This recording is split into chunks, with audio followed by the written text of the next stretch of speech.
Navenda lêkolînan a Dicleyê dîtan ku 2 salan ji bo rola rêxistinê sivîl di proseyên aştiyê de li gelek bajaran civînan çêkir, komxebata xwe a dawî a vê projeyê li Amedê darxist. Ji çar aliyên Tirkiyeyê, heştênivîskar, akademisyen û nûnerên rêxistinên sivîlan beşdarê komxebatê bûn.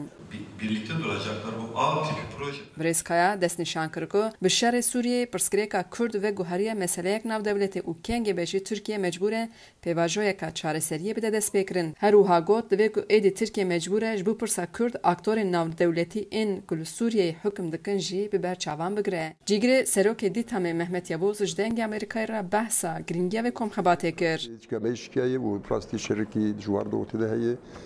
Tali insan tüküştün, mirov tüküştün, o hayat tahvandadıkın xort tüküştün, em çaviya çivikin rastiye hunzane em hezik ne be siyasinde ne hezik em be silahliğini hele çignenin em siviller em duhazın tişki sivil bin ve ortaya o gerek var devlete de var hezedinin çektarda henki brasti va heza va şaravaş çıkabı kadiya. Hem duhazın Brastil'e Türkiye'ye de heremi aştiyak rumet avabı var.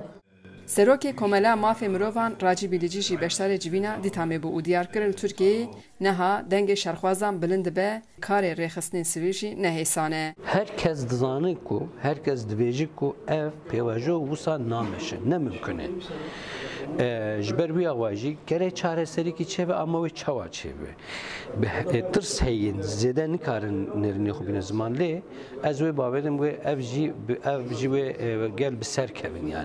Xecican Farqîn, Dengê Amerîka, Amed.